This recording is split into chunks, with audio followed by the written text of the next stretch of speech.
ਉਹਦੇ ਨਾਲ ਵੀ ਹਤਿਆ ਦੇਣ ਨਾ ਹੂੰ ਜਿਹੜਾ ਰੀਠਿਆਂ ਦਾ ਮੈਂ ਦੱਸਿਆ ਦੱਸੋ।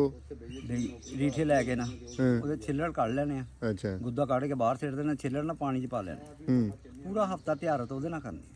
ਠੀਕ ਹੋ ਗਿਆ। ਕਿ ਕੈਪਸੂਲ ਖਾਣਾ ਇਹ ਰਾਤ ਨੂੰ ਪੈਣ ਲੱਗੇ ਇੱਕੋ ਹੀ। ਹੂੰ ਅਲਹਮਦੁਲਿਲਾ ਸ਼ਫਾ। ਇਹ ਕੈਪਸੂਲ ਅਗਰ ਤੁਹਾਡੇ ਤੋਂ ਕਿਸੇ ਨੇ ਮੰਗਵਾਉਣੇ ਹੋਣ ਤਾਂ ਆਪਣਾ ਰਾਬਤਾ ਨੰਬਰ ਦੇ ਦਿਓ। ਗੁਲਾਮ ਮੁਹੰਮਦਾਬਾਦ ਜਦੋਂ ਵੀ ਮਰਜੀ ਗੁਲਾਮ ਜਨਰਲ ਹਸਪਤਾਲ ਆ ਨਾ, ਜਨਰਲ ਹਸਪਤਾਲ ਗੁਲਾਮ ਮੁਹੰਮਦਾਬਾਦ ਫੈਸਲਾਬਾਦ ਸਲਾਨੀ ਹੌਸਨੀ ਸਲਾਨੀ ਨਹੀਂ ਸਲਾਨੀ ਵਾਲੇ, ਹਾਂਜੀ ਉੱਥੋਂ ਜਦੋਂ ਮਰਜੀ ਜਾ ਕੇ ਲੈ। ਸਹੀ। ਕੋਈ ਨੰਬਰ ਨਹੀਂ ਆਪਣਾ ਹੈਗਾ ਰਾਬਤਾ ਨੂੰ ਨੰਬਰ ਦੱਸ ਦਿਓਗੇ ਵਿੱਚ ਬੋਲ ਦਿਓ। 0313 ਅੱਛਾ ਜੀ 40 36 620 0313 40 36 620।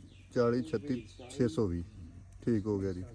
ਬਹੁਤ ਸ਼ੁਕਰੀਆ ਬਾਬਾ ਜੀ, ਤੁਸੀਂ ਬੜਾ ਨੇਕੀ ਦਾ ਕੰਮ ਕਰ ਰਹੇ ਹੋ ਮਾਸ਼ਾਅੱਲਾ। ਤੁਹਾਨੂੰ ਰੱਬ ਅਜਰ ਦੇਵੇ। ਬਾਕੀ ਕੋਈ ਰਾਬਤਾ ਕਰੇ ਤੇ ਉਹਨਾਂ ਨੂੰ ਗਾਈਡ ਕਰ ਦਿਓ। ਬਹੁਤ ਸ਼ੁਕਰੀਆ। ਅਲਹਮਦੁਲਿਲਾ ਜੀ, ਕੋਈ ਵੀ ਆ ਜਾਵੇ ਬੇਲੋਸ ਕੰਮ।